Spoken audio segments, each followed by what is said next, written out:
Hello everyone. Today I'm going to be talking about the evolution of skateboarding and how I think it might evolve later in time.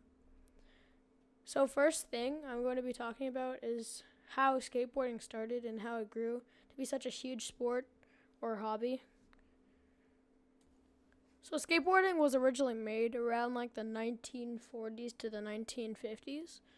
And how they discovered it was they got a wooden box and they put roller skates at the bottom of it. So they would just like stand on the wooden box and roll around. And people thought that would be really cool, so they just continued to do it. And it sort of evolved into being like a sport sort of thing.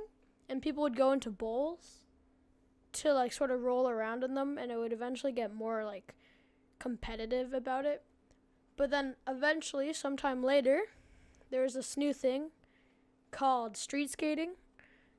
Street skating is when like instead of going into a bowl, what you do is you just go around like what the name says, you go around the street and you just try to do tricks off like things like rails or stairs or something like that.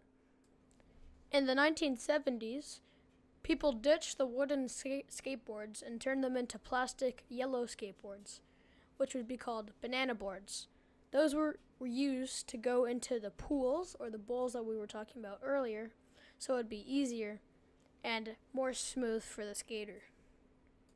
Later, in the 1980s, people turned back to wooden wide boards, or were called monster boards, so it'd be even easier for people who were skating in bowls, and it'd be more smoother.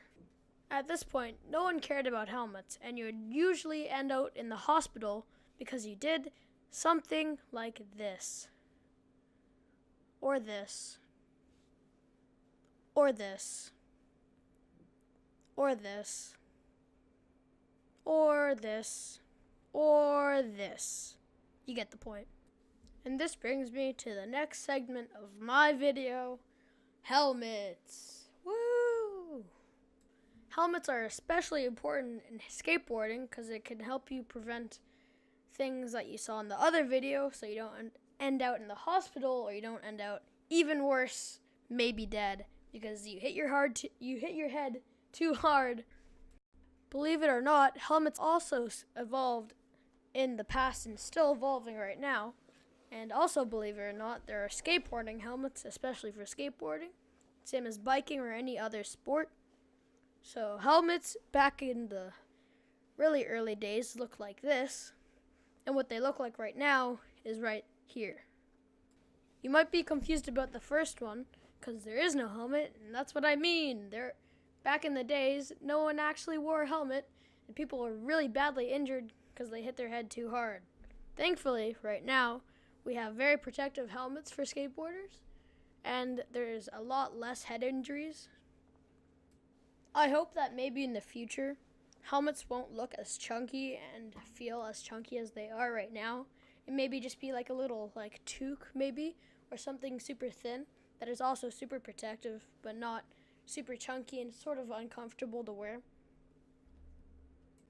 If you have ever seen a professional skateboarding video or like a competition on TV, you'll see that they never actually wear helmets, and sometimes they hit their head pretty bad, but they are professionals and they do learn how to fall. But still, I think that they should wear helmets just in case they do have a really bad fall and they don't sort of try to ruin their lives just because they fell on their head. And this brings me to my next point of how skateboards will evolve in the future and what will happen to them. Personally, I hope that they will sort of turn into hoverboards. If you don't know what a hoverboard is when like it's a skateboard, but it hovers above the ground, so you're not like actually using wheels or anything. And I feel like that would be a pretty cool invention. And people are trying to make hoverboards, and there are prototypes, but they are super expensive to make, and there are none that really work as well. Right now, I'm going to show you a little clip of somebody riding a prototype hoverboard.